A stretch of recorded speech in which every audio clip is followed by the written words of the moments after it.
Welcome back to my channel AgriVision with Dr. Dhiran. আমি কিছুদিন আগতে এই চেনেলতে আমাৰ নতুনকৈ যিবিলাক কৃষি বিভাগত তেওঁলোকে নিযুক্তি পাইছে তেওঁলোকৰ ৰোল ৰেসপন্সিবিলিটি ইত্যাদি বিষয়ে জনাই এটি ভিডিঅ' প্ৰকাশ কৰিছিলোঁ তাৰ পিছতে আপোনালোকৰ মাজৰ বহুতে মোক ৰিকুৱেষ্ট কৰিলে যে স্যাৰ আমাৰ বেনিফিটস কি পাম কেৰিয়াৰ প্ৰগ্ৰেছন কেনেকুৱা হ'ব এই বিষয়ে অকন জনাব নেকি গতিকে আজি আমি আপোনালোকলৈ লৈ আহিছো benefits and career progression of AE এই সকলে কি বেনিফিট পাব কেৰিয়াৰ প্ৰগ্ৰেছন কি হ'ব এই বিষয়ে আমি আলোচনা কৰিম কৃষি সম্প্ৰসাৰণ সহায়কৰ সা সুবিধা আৰু পদোন্নতি আহকচোন চাও কি সা সুবিধা আৰু পদোন্নতিৰ কেনেকুৱা সুবিধা আছে আমি এই ভিডিঅ' যোগে অৱগত হওঁ প্ৰথম কথা পে বেন কিমান নম্বৰ পে বেনত আমি নিযুক্তি পাইছো এটো চাম আমি প্ৰথম হল name of the post agricultural extension assistant এইয়ে স্কেল অফ পে আমাৰ পে বেন 2 স্টেট গভৰ্ণমেন্টৰ চাকৰিয়াল বিলাকৰ পে বেন 1 2 3 4 লৈকে আছে আপোনালোক পে বেন 2 ত পৰিব গ্ৰেড 4 বিলাক 1 ত পৰিব পে বেন 2 ৰ ভিতৰত আপোনালোকৰ স্কেলটো আছে 14000 to 70000 এইখিনি আপোনালোকৰ এপইন্টমেন্ট লেটাৰ লিখা আছে আৰু গ্ৰেড পে আছে 6200 এই গ্ৰেড পে টো আমাৰ এতিয়া সৰকাৰি চাকৰিয়ালৰ ক্ষেত্ৰত গ্ৰেড পে টোৱে হুচাই যে এই চাকৰিয়ালজন কিমান সিনিয়ৰ বা তেওঁলোকৰ পদমৰ্যাদা কিমান গ্ৰেড পে টো যিমানে বেছি হয় এটো বুজিব যে আপোনালোকৰ এই চাকৰিটোৰ ৰেংকটো বেছি গতিকে এই ক্ষেত্ৰত আপোনালোকৰ গ্ৰেড পে আছে 6200 প্ৰমোশন পোৱাৰ লগে এই গ্ৰেড পে টো বাঢ়ি যায় It is guided by rule খন কি ৰুলৰ আন্ডাৰত আপোনালোকে এপইন্টমেন্ট পাইছে বা চাকৰিৰ কাৰ্যকালৰ সময়ত যিবিলাক বিধি বলবৎ হৈ থাকিব সেই বিধিটো কি এই বিধিটো হ'ল যে কি the Assam civil services conduct rules 1965 and the Assam Services Discipline and Appeal Rules 1964 এই দুটা ৰুলে আপোনালোকৰ সাৰ্ভিসৰ সময়ত গাইড কৰি থাকিব এই কথাখিনি আপোনালোকৰ এপইন্টমেন্ট লেটাৰত মেনশন আছে এতিয়া আমি জানিলো যে আমাৰ pay Ben hall 2 number scale hall 14000 to 70000 14000 ত আপোনালোকৰ আৰম্ভ হ'ব আৰু গ্ৰেড পে হল 6200 এতিয়া বেনিফিটস কি পাম আমি এক নম্বৰতে আমি বেনিফিটস পে পামে পে কিমান পাম চাও আহক এতিয়া ক্যালকুলেশন অফ টোটাল পে কিমান পাম সৰকাৰৰ পৰা আমি জয়েন কৰি কিমান দৰমহা পাম এতিয়া ক্যালকুলেশন অফ টোটাল পে যেতিয়া কৰিম আমি তেতিয়া আমি বেসিক পে উলিয়াই লব লাগে বেসিক পে মানে হল it is a sum of pay plus grade pay pay আপোনাৰ আৰম্ভণিতে স্টাৰ্ট হৈছে এতিয়া আৰম্ভণিত আপোনাৰ 14000 পে আপোনাৰ পে 14000 আৰু গ্ৰেড পে কিমান 6200 গতিকে 14000 plus 6200 is equal to 20200 20200 এই 20200 টোৱে বেসিক পে হিচাপে গণ্য কৰা হ'ব এতিয়া এই বেসিক পেৰ ওপৰত আৰু কি সুবিধা পাম প্ৰথমতে পাম ডিয়াৰনেস এলাউন্স যেটো আমি ডিএ বুলি কৈ থাকো এই ডিএ টো ষ্টেট গভৰ্ণমেন্টে যেটো পাৰ্চেন্টেজত ডিক্লেয়াৰ কৰি থোৱা থাকে সেইটো সকলো এমপ্লয়ি একে হাৰত পায় এতিয়া বৰ্তমান 58% ডিএ আমাৰ চলি আছে ষ্টেট গভৰ্ণমেন্টৰ এমপ্লয়িৰ কাৰণে 58% ডিএ কিহৰ 58% DA it is 58% of basic pay কিমান অলৰেডি আমি ক্যালকুলেট কৰিলো pay plus grade pay এটো 20200 এতিয়া 58% of 20200 it will come to around 11716 অৰ্থাৎ 11716 আপোনালোকে দিয়ে পাব মেডিকেল এলাউন্স থাকে মেডিকেল এলাউন্স 600 এটো ফিক্স মেডিকেল এলাউন্স 600 ফিক্স তাৰ পিছত আছে হাউস ৰেন্ট এলাউন্স ঘৰ ভাড়া হাউস ৰেন্ট এলাউন্স আমি শৰ্টত এইচআৰএ বুলি কওঁ ডিএ টু ডিএ আৰু মেডিকেল এলাউন্স এমএ বুলি কওঁ এতিয়া এইচআৰএ কিমান হ'ব আপোনালোকে 7.5% অফ বেসিক পাব যেহেতু আপোনালোকৰ সাৰ্ভিস বিলাক ৰুৰাল এৰিয়াৰ লগত জড়িত যিবিলাক চাকৰিয়ালে সাৰ্ভিসটো তেওঁলোকৰ ডিস্ট্ৰিক্ট হেডকোৱাৰ্টাৰ বা সাব ডিভিজন হেডকোৱাৰ্টাৰ ইত্যাদিত তেওঁলোকৰ চাকৰি তেওঁলোকে 8% পায় এতিয়া 7.5% of basic pay আকৌ 7.5% of 20200 it will come to 1515 অৰ্থাৎ আপোনালোকে ঘৰ ভাড়া হিচাপে ঘৰ ভাড়া ভাত্তা ঘৰ ভাড়া ভাত্তা পাব 1515 টকা দিয়ে পাব 11716 টকা আৰু ঘৰ ভাড়া পাব 1515 টকা আপোনালোকৰ বেসিক পে হল 20200 এতিয়া গ্ৰছ পে কিমান হ'ব টোটেল পে কিমান হ'ব গোটেইকেইটা যোগ কৰিম আমি basic pay DA HR MA basic pay dearness allowance house and allowance আৰু মেডিকেল এলাউন্স এটো কিমান হ'ব 20200 plus 11716 plus 1515 plus 600 it will come to 34031 rupees এইটো হ'ব টোটেল পে আপোনালোকৰ গ্ৰছ পে মানে টোটেল পে এতিয়া টোটেল পে গোটেইখিনি আপোনালোকে নাপাব তাৰ পৰা ডিডাকশন হ'ব ডিডাকশন কি থাকিব চাওঁ হক ডিডাকশন নাম্বাৰ 1 প্ৰফেশনাল টেক্স আমি যেটো সকলোৱে প্ৰফেশনাল টেক্স দিব লাগিব গভৰ্ণমেণ্ট এমপ্লয়ি সকলোৱে প্ৰফেশনাল টেক্স দিব লাগিব এটো মাহত হ'ব আপোনাৰ 208 টকা প্ৰফেশনাল টেক্স দিব লাগিব পিটি বুলি কয় প্ৰফেশনাল টেক্স তাৰ পিছত এটা জিআইএস বুলি থাকে গ্ৰুপ ইনস্যুৰেন্স স্কিম আমাৰ গভৰ্ণমেণ্ট এমপ্লয়ি সকলৰ কাৰণে এটা গ্ৰুপ ইনস্যুৰেন্স থাকে এটো ইনস্যুৰেন্স স্কিম ইয়াৰ কাৰণে আপোনালোকৰ 200 টকা কাটা হ'ব এটো এমপ্লয়ি জনৰ কাৰণে আসলে ইনস্যুৰেন্স হয় আৰু সাৰ্ভিস অৱস্থাত কিবা নহবলগীয়া ঘটনা হলে তেতিয়া ইনস্যুৰেন্সৰ পৰা এটো 2 লাখ টকাৰ আপোনালোকে 200 মানে 2 লাখ টকাৰ ইনস্যুৰেন্স পাব আৰু যদি একো নহয় ভগৱানে ভালে কুশলে সাৰ্ভিস পিৰিয়ডটো সমাপ্ত কৰায় তেতিয়া হলে ৰিটায়াৰমেন্টৰ পিছত এজিএছৰ পইচা এটা পাৰ্সেন্টেজ আপোনালোকে ঘূৰাই পাব টোটাল গোটেই সাৰ্ভিস লাইফত যিমান জিএছৰ টকা জমা হ'ব তাৰ পৰা ইনস্যুৰেন্সৰ পাৰ্টটো মাইনাস কৰি বাকিটো জমা পইচা আপুনি ৰিটায়াৰমেন্টৰ সময়ত পাব নাম্বাৰ 3 সিপিএফ বা এনপিএস আগৰ এমপ্লয়ি বিলাকৰ কাৰণে জিপিএফ আছিল এতিয়া হল সিপিএফ বা এনপিএস এটো হল নিউ পেনশন স্কিম তাত আপোনালোকৰ 10% অফ বেসিক কাটা যাব এটো আপোনালোকৰ জমা পইচা পেনশনৰ কাৰণে ভৱিষ্যতৰ কাৰণে বেসিকৰ 10% কটা যাব আমাৰ বেসিক কিমান আছিল 20200 টকা তাৰ পৰা 10% মানে আপোনাৰ 2020 টকা প্ৰতি মাহতে কটা যাব হেতু আপোনাৰ পেনশনৰ কাৰণে জমা হ'ব তাৰ লগতে ইকুইভ্যালেন্ট এমাউন্ট সৰকাৰৰ পৰা জমা হ'ব এনাদাৰ 2020 টকা সৰকাৰৰ পৰা জমা হ'ব হেতু নিয়ম গতিকে মিনিমাম 4000 টকা আপোনাৰ প্ৰতি মাহতে আপোনাৰ একাউণ্টত এনপিএছত জমা হৈ গৈ থাকিব মানে পেনশনৰ কাৰণে গতিকে নেট ডিডাকশন কিমান হ'ব নেট ডিডাকশন হ'ব P tax plus GIS plus NPS আৰু যিবিলাকে বেছি উচ্চ হাৰত দৰমহা পায় তেওঁলোকে ইনকাম টেক্স দিব লাগে আপোনালোকৰ সদ্যহতে ইনকাম টেক্সৰ কথাটো নাহে গতিকে প্ৰফেশনাল টেক্স 208 টকা জিআইএস 200 টকা আৰু আমাৰ এনপিএছৰ কাৰণে 2020 টকা আৰু পিছত যেতিয়া আপোনালোকে এমএমএসএ এলৱাই মই এটো আলোচনা কৰিম হেতু যেতিয়া জয়েন কৰিব তাৰ কাৰণে 500 টকা কাটা হ'ব এতিয়া চাও হক আপোনাৰ নেট পে মানে ঘৰলৈ নিবলগীয়া মানে একাউণ্টত সোমাব বেংকৰ একাউণ্টত কিমান টকা সোমাব gross pay minus net deduction gross pay হ'ব প্ৰতি মাহত 34031 টকা ইতিমধ্যে আমি ক্যালকুলেট কৰিলো তাৰ পৰা নেট ডিডাকশন আমি ক্যালকুলেট কৰিলো 2428 এটো মাইনাস কৰিলে আপোনালোকৰ থাকিলে গৈ 31603 rupees এই 31603 rupees প্ৰতি মাহতে আপোনালোকৰ বেংকত আপোনাৰ একাউণ্টত সৰকাৰে জমা কৰিব এইটোই হল আপোনাৰ দৰমহা ইমানখিনি দৰমহা পাব এতিয়া তাৰ পিছত আমাৰ দৰমহা কিমান বাঢ়িব হেতু কথা আমি জানিব লাগিব কেনেকৈ বাঢ়িব গতিকে দৰমহা বাঢ়িব annual increment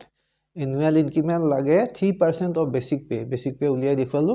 3% of basic pay in July প্ৰতি বছৰে জুলাই মাহৰ পৰা 3% ইনক্ৰিজ হয় বেসিক পে 3% ইনক্ৰিজ হোৱাৰ লগে লগে তাৰ পৰা ডিএটো বাঢ়িব সেই হিচাপে হাউচিংটো বাঢ়িব এতিয়া আপোনাৰ ক্ষেত্ৰত যদি আমি ক্যালকুলেট কৰি চাও প্ৰথম বছৰত জুলাই মাহত কিমান হ'ব 20200 টকাৰ 3% 606 টকা আৰু এই 606 টকাটো এনেকৈ 6 টকা হিচাপে নাৰাখে 10ৰ ফ্ৰেকশনত ৰাখে যেহেতু 6 টকা হ'ল এটা আপোনালোকৰ যোগ হ'ব 610 টকা কৰি গতিকে নেক্সট বছৰ জুলাইৰ পৰা আপোনালোকৰ 20200 টকাৰ লগত 610 টকা যোগ হ'ব গতিকে পে ফ্ৰম জুলাই অনৱাৰ্ডছ হ'ব এইটো 14000 থাকিলে আপোনাৰ আগৰ প্ৰথম দৰমহাটো যদি আপুনি চাই 14000 আৰম্ভ হৈছিল এবাৰ কিমান হ'ব তাৰ লগত 610 টকা যোগ হ'ব হল গৈ পে কিমান হ'ল 14610 টকা ইয়াৰ পিছত আপোনাৰ বেসিক পে কিমান হ'বগে এইটো 14,610 টকা প্লাছ গ্ৰেড পেটো কিন্তু ফিক্স থাকিব 6,200 টকা প্ৰতি বছৰতে ফিক্স থাকিব যেতিয়ালৈকে আপুনি প্ৰমোচন নাপায় উচ্চ পদবীত যোৱাৰ লগে গ্ৰেড পেটো বাঢ়ি যাব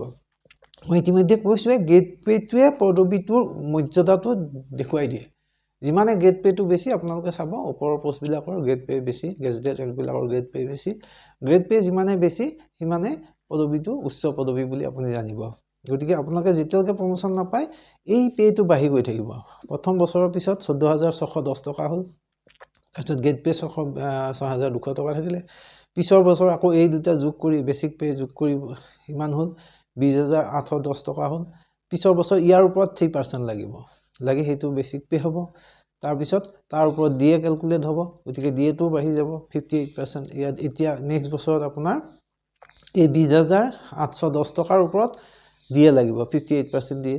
7.5% এইচআৰ লাগিব তেনেকে বাঢ়ি গৈ থাকিব ইয়াত এটা কথা আছে আপোনালোকে ভাবিব পাৰে যে এইবাৰ জয়েন কৰিলো অহা জুলাইত আমি পাম না নাপাম এটা নিয়ম আছে চৰকাৰৰ যে এটা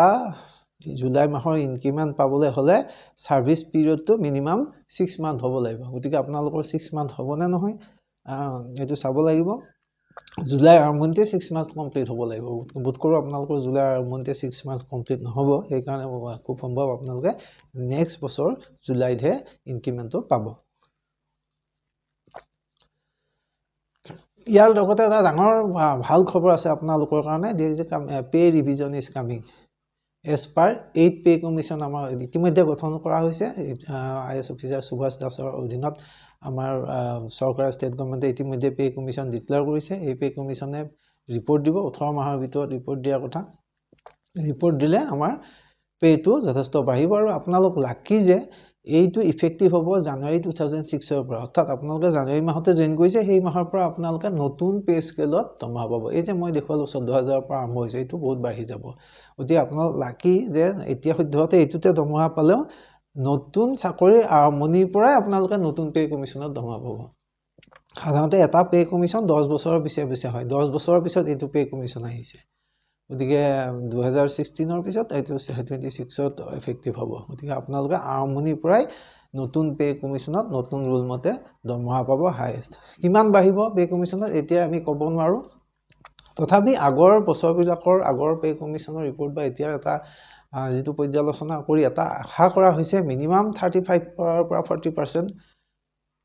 স্যালাৰি হাইক হ'ব বুলি এটা আশা কৰা হৈছে এইটো প্ৰজেক্টেড হে এইটো শুদ্ধ নহয় কাৰণ যেতিয়ালৈকে পে কমিশনৰ ৰিপৰ্ট নাহে আৰপি নাহলৈকে আমি ক'ব নোৱাৰো তথাপি মই এটা আনুমানিক এটা দেখুৱাই দিছো 35% যদি ইনক্ৰিজ হয় তেতিয়াহলে এপ্ৰক্সিমেটলি আপোনালোকৰ 50,000 প্লাস দৰমহা হ'ব জানুৱাৰীৰ পৰাই হ'ব হেতু কিন্তু ৰেট্ৰস্পেক্টিভ ইফেক্টত হ'ব পে কমিশনৰ ৰিপৰ্ট আহালৈকে মোটামুটি এবছৰৰ পৰা 1.5 বছৰ লাগি যাব কিন্তু আমাৰ 2026 চনৰ জানুৱাৰী মাহৰ পৰা অৰ্থাৎ যি মাহৰ পৰা আপোনালোকে জয়েন কৰিছে সেই মাহৰ পৰা নতুন পে কমিশনৰ অধীনত নতুন পে স্কেলত নতুন পে ষ্ট্ৰাকচাৰত নতুন হাৰত আপোনালোকে দৰমহা পাব হেতু আপোনালোকৰ কাৰণে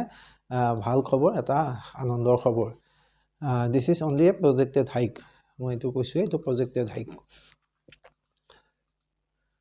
ইয়াৰ পিছতে আহো হেলথ বেনিফিটস এখিনি হল পে বেনিফিটস ইমানখিনি দিলে চৰকাৰে এতিয়া হেলথ বেনিফিটস কি দিছে হেলথ বেনিফিটছত মই অলৰেডি উল্লেখ কৰিছো যে MMSLY stands for মুখ্যমন্ত্ৰী লোকসেৱক আৰোগ্য যোজনা এইটো এটা medical reimbursement and health care support scheme launched by government of Assam গভৰ্নমেণ্টে এইটো আৰম্ভ কৰা বেছি বছৰ হোৱা নাই এতিয়া চৰকাৰে নতুনকৈ যদিও মেডিকেল এটা এলাউন্স এটা দিয়ে প্ৰতি মাহতে 600 টকা তাৰ উপৰি এইটো স্কিম এতিয়া আৰম্ভ হৈছে হেলথ ইনস্যুৰেন্স স্কিম এইটোত আপোনালোকে এপ্লাই কৰি আমি সোমাই ল'ব লাগিব আপোনালোকে সোমাৰ পিছত ইয়াৰ মেম্বাৰ হ'ব তাৰ পিছত আমি কি সুবিধা পাওঁ চাওঁ কেশলেছ এণ্ড ৰিইম্বাৰ্স মেডিকেল ট্ৰিটমেন্ট এইটো পইচা আপুনি হস্পিটেল নিদিয়াকে মেডিকেল ট্ৰিটমেন্ট কৰি আহিব পাৰিব এই আঁচনিটোৰ আন্ধাৰত নতুবা কৰবাত যদি কেশলেছ নাই তেতিয়াহলে ৰিইম্বাৰ্সমেন্টৰ সুবিধা পাব খৰচাটো ঘূৰাই পাব কোন যোগ্য ইয়াৰ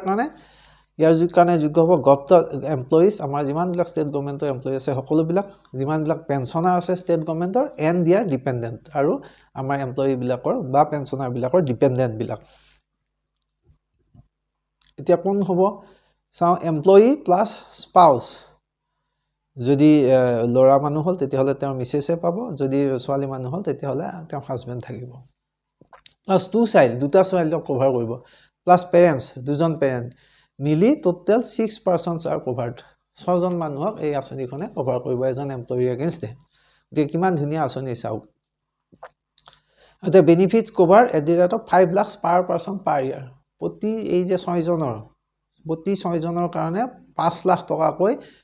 ৰিইম্বাৰ্চমেণ্ট কৰা বা মেডিকেল ট্ৰিটমেণ্টৰ নামত পাব পাৰিব প্ৰতি বছৰে। 5 lakhs পাৰ পাৰ্চন পাৰ ইয়াৰ। গতিকে কিমান ধুনীয়া এইটো এটা স্কিম আমাৰ চৰকাৰে নতুনকৈ আমাৰ এমপ্লয়ীসকলৰ কাৰণে দিছে, এইটো আমি খুবেই আনন্দিত। গতিকে কি বেনিফিটছ অফ MMSLY কি পাম? Cashless treatment at empanel hospital. কিছুমান হস্পিটেল এম্পেনেল কৰা আছে, মই লিষ্টখন দেখুৱাম। সেইখিনি হস্পিটেলত যদি আমি কোনো অপাৰেশ্যন কৰিব যাওঁ, ট্ৰিটমেণ্ট কৰিব যাওঁ, তেতিয়াহ'লে কোনো পইচা নিদিয়াকৈ আমি ওলাই আহিব পাৰিম। তাৰ কাৰণে আমি 24 hours হস্পিটেলাইজেশ্যনটো দৰকাৰ। ৰিইম্বাৰ্চমেণ্ট তাৰোপৰি 24 hours হস্পিটেলাইজেশ্যন কিছুমান বেমাৰৰ কাৰণে নালাগে, যেনে দাঁতৰ বেমাৰ, চকুৰ বেমাৰ, এইবিলাকত হস্পিটেলাইজেশ্যন নহ'লেও হ'ব। বাকী বেমাৰবিলাকৰ কাৰণে 24 hours হস্পিটেলাইজেশ্যন লাগে। এতিয়া আমি ক'লোৱে cashless treatment in empanel hospital. Number 2 reimbursement of medical expense. যদি এম্পেনেল হস্পিটেলত নাযায়, বেলেগত কৰোঁ, তেতিয়াহ'লে মেডিকেল এক্সপেন্সটো আমি ৰিইম্বাৰ্চ পাম, ঘূৰাই পাম। আৰু এইটো এটা অনলাইন পৰ্টেল ফৰ ৰেজিষ্ট্ৰেশ্যন। ইয়াৰ কাৰণে ৰেজিষ্ট্ৰেশ্যনৰ অনলাইন পৰ্টেল আছে। আমি প্ৰত্যেক ডিষ্ট্ৰিক্টৰ DO অফিচতে এইটো কাম কৰি দিয়া যায়। ক্লেইম, ছাবমিশ্যন, ট্ৰেকিং এইবিলাকৰ কাৰণে অনলাইন পৰ্টেল আছে। আৰু reduce paper work and faster processing. ফটাফট কামটো হয়, পেপাৰ ৱৰ্কৰ কাৰণে আগৰ নিচিনা মেডিকেল বৰ্ড বহি কিবা এনেকুৱা বহুত লেংগাৰিং ফাইল প্ৰচেছ ইয়াত নাই। গতিকে আমাৰ কিখিনি এম্পেনেল হস্পিটেল, যিখিনি হস্পিটেলত গ'লে আমি কেছলেছ ট্ৰিটমেণ্ট পাম। আপোনালোকে চাওক, মই লিষ্টখন দেখুৱাইছোঁ। যিমানখিনি অসমৰ কেঞ্চাৰ হস্পিটেল আছে গোটেইখিনি কাভাৰ আছে। কেঞ্চাৰ ফাউণ্ডেশ্যন, বৰপেটা, ডিব্ৰুগড়, যোৰহাট, কোকৰাঝাৰ, তেজপুৰ গোটেইখিনি আছে হ'ল। আৰু যিমানখিনি আমাৰ মেডিকেল কলেজ আছে, এই গোটেইখিনি মেডিকেল কলেজ আছে। ডিষ্ট্ৰিক্টত যিমানখিনি মেডিকেল কলেজ আছে গোটেইখিনি মেডিকেল কলেজ আছে। Plus state cancer institute Guwahati, সেইখনত হ'ব। প্লাছ আমাৰ GNRC হস্পিটেল আমিনগাঁৱত যিখন আছে সেইখন আছে। GNRC দিছপুৰ যিখন আছে, GNRC হস্পিটেল 6 মাইলত আছে। গুড হেল্থ হস্পিটেল,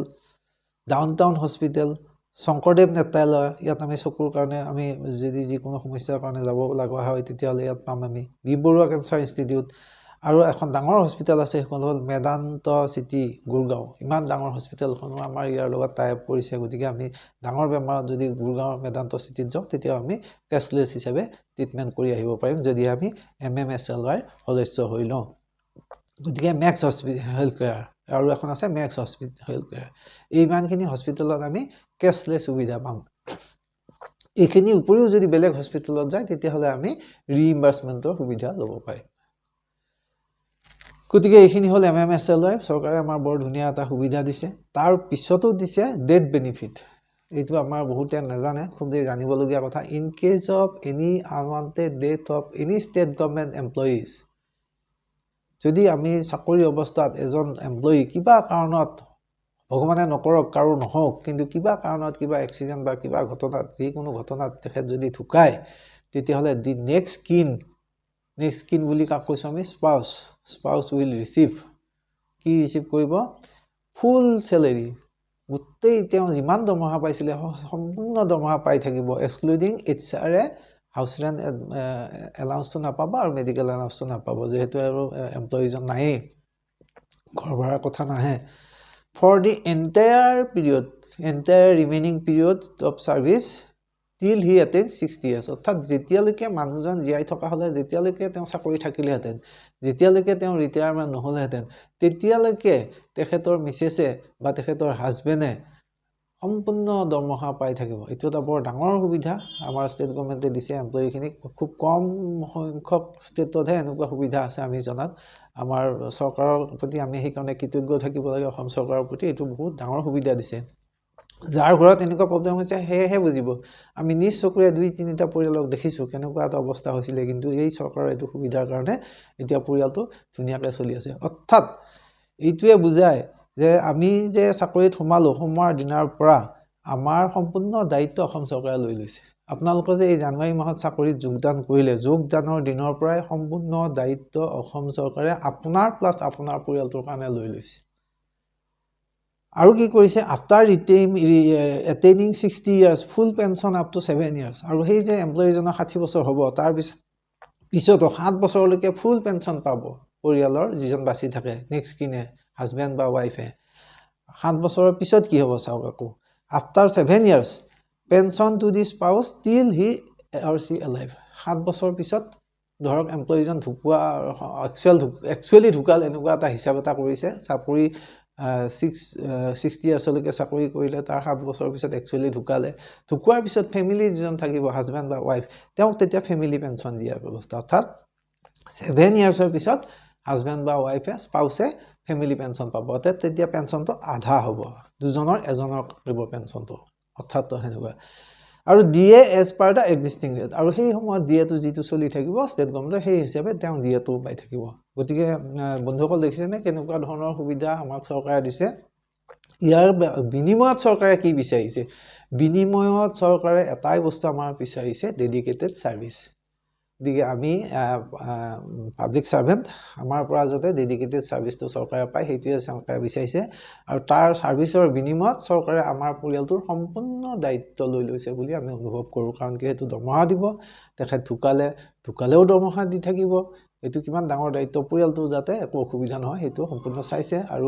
সকলোমে চাকৰিটো হে গলে চাকৰিৰ পিছত পেনশন দিয়াৰ সুবিধা গতিকে কিমান ধৰণৰ সুবিধা দিছে এতিয়া চাওঁ হক কেৰিয়াৰ প্ৰগ্ৰেছন আমি আমাৰ কেৰিয়াৰটো কেনেকৈ ডেভেলপ হ'ব পাৰে এজ এন এইএ সক আমি সোমালো এতিয়া এগ্ৰিকালচাৰ এক্সটেনশন এসিস্ট্যান্ট হিচাপে এইএ তাৰপিছত নেক্সট প্ৰমোশন কি পাব পাৰো নেক্সট প্ৰমোশন পাব পাৰো এসিস্ট্যান্ট এগ্ৰিকালচাৰেল ইন্সপেক্টৰ এএআই বা তাৰ ইকুইভ্যালেন্ট পোষ্ট হল এডিশনাল সেক্ৰেটাৰী বা জুনিয়ৰ সাইন্টিফিক এসিস্ট্যান্ট এইখিনি পাবলৈ আমাৰ যোগ্যতা কি হ'ব লাগিব 10 years of service 10 বছৰ চাকৰিৰ পিছত আমি এই পোষ্টটো পাব পাৰো বেজ অন গ্ৰেডুৱেচন লিষ্ট গ্ৰেডুৱেচন মতে আমাৰ যিমানখিনি এমপ্লয়ী আছে আপোনালোকৰ এতিয়া নতুনকৈ সোমালে আপোনালোকৰ এখন গ্ৰেডুৱেচন লিষ্ট হ'ব যে ইন্টাৰভিউত কিমান মাৰ্ক পালে তাৰ ওপৰত বেছ কৰি এখন সিৰিয়ালি গ্ৰেডুৱেচন হ'ব এই গ্ৰেডুৱেচন মতে একাধিক্ৰমে খালি হোৱা পোষ্টৰ এগেইনষ্টে প্ৰমোশন আপোনালোকে পাই গৈ থাকিব আৰু ইতিমধ্যে এটো কথা ক'বলৈ মই আপোনালোকক ভাল পাম যে ডিপাৰ্টমেন্টৰ প্ৰায় পোষ্টটো বহুত বছৰ ধৰি খালিয়ে হৈ আছিল গতিকে আপোনালোকৰ ওপৰত বেছি সিনিয়ৰ মানুহ নাই আপোনালোকে খুব সোনকালে প্ৰমোশন আৰম্ভ হ'ব আপোনালোকৰ বেচ বিলাকৰ প্ৰায় 300 মানহে আমাৰ পুৰণা এই আছে বুটকৰ ষ্টেটত গতিকে এইখিনি প্ৰমোশন হোৱাৰ পিছতে আৰু তেওঁলোকৰ প্ৰমোশন প্ৰায় দিউই তেওঁলোকৰ প্ৰমোশন হোৱাৰ পিছতে আপোনালোকৰ প্ৰমোশন হ'ব কিন্তু তাত এটা কন্ডিশন আছে 10 years of service এইটো সাৰ্ভিস ৰুল এমেন্ডমেন্টৰ কথাও চলি আছে হয়তো এই 10 years টো আৰু কমাব পাৰে তাৰ উপৰি আৰু এটা সুবিধা আছে after completion of 7 years of service 7 বছৰ চাকৰি কৰাৰ পিছত যদি আপুনি বিচাৰে আপুনি বিএসসি এগ্ৰি পঢ়িব পাৰে বিএসসি এগ্ৰি পঢ়িব পাৰিব তাৰ বাবে আপোনালোকে হাই সেকেন্ডাৰী সায়েন্সত পাছ কৰা হ'ব লাগিব আৰু বিএসসি এগ্ৰি পঢ়িবৰ কাৰণে গভৰ্ণমেন্টৰ পৰা আপোনালোকে লিভ পাব study leave with full pay study leave লৈ 4 বছৰত আপুনি বিএসসি এগ্ৰিটো যদি পঢ়ি আহে তেতিয়া হলে ডাইৰেক্টলি প্ৰমোশনটো এডিও লৈকে আপুনি ডাইৰেক্টলি প্ৰমোশন পাব পাৰিব ডাইৰেক্টলি আপুনি গেজেটেড ৰেংকৰ এডিও পোষ্টত প্ৰমোশন পাব লাগিব তাৰ কাৰণে আমাৰ যেটো প্ৰপ'জ সাৰ্ভিস ৰুল ইয়াত সাৰ্ভিস ৰুলত 5% পোষ্ট ৰিজাৰ্ভ কৰা হৈছে এই যে ডিপাৰ্টমেন্টালি যিখিনি পিছত বিএসসি এগ্ৰি পঢ়ি আহিব ডেপুটেশনত গৈ ষ্টাডি লিভ লৈ তেওঁলোকৰ কাৰণে যিমানখিনি এডিও পোষ্ট ওলাব আমাৰ ষ্টেট গভৰ্ণমেন্টৰ তাৰ পৰা 5% ৰিজাৰ্ভৰ ব্যৱস্থা আছে গতিকে আপোনালোকে যিবিলাকে বিচাৰে হায়াৰ কেৰিয়াৰৰ কাৰণে যদি বিএসসি এগ্ৰি কৰি আহে 7 বছৰ পিছত কৰি আহাৰ পিছত আপোনালোকে এডিও পোষ্টটো পাবলৈ একেবাৰে সহজ হ'ব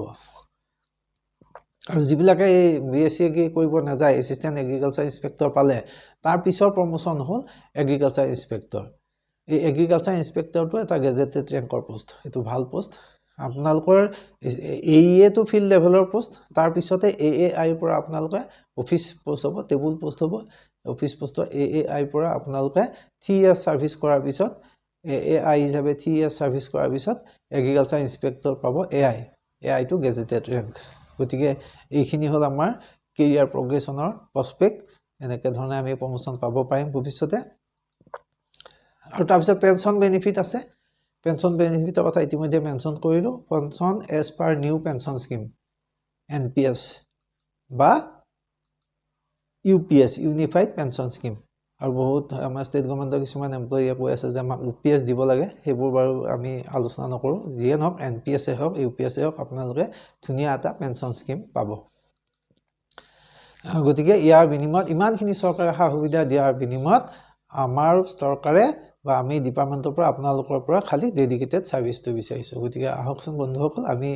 যি কামত সোমাইছোঁ এইখিনি আমি ডেডিকেটেডলি কৰি নিজেও সুখী হওঁ আমাৰ খেতিয়ক ৰাইজৰ কিবা এটা হ'লেও সা সুবিধা কৰি দিওঁ খেতিয়ক ৰাইজৰ উপকাৰত আহক আমাৰ ছাৰ্ভিচটো সেই আশা কৰি আজিলৈকে আমাৰ আলোচনা ইমানতে সামৰিলোঁ এনেকুৱা ধৰণৰ আলোচনা আৰু কৃষি সম্পৰ্কীয় দিহা পৰামৰ্শ পাই থাকিবলৈ আপোনালোকে আমাৰ চেনেল এগ্ৰিভিজন উইথ ডক্টৰ ধীৰেন চাই থাকক শ্বেয়াৰ কৰক ছাবস্ক্ৰাইব কৰক থ্যাংক ইউ ফৰ ভিউইং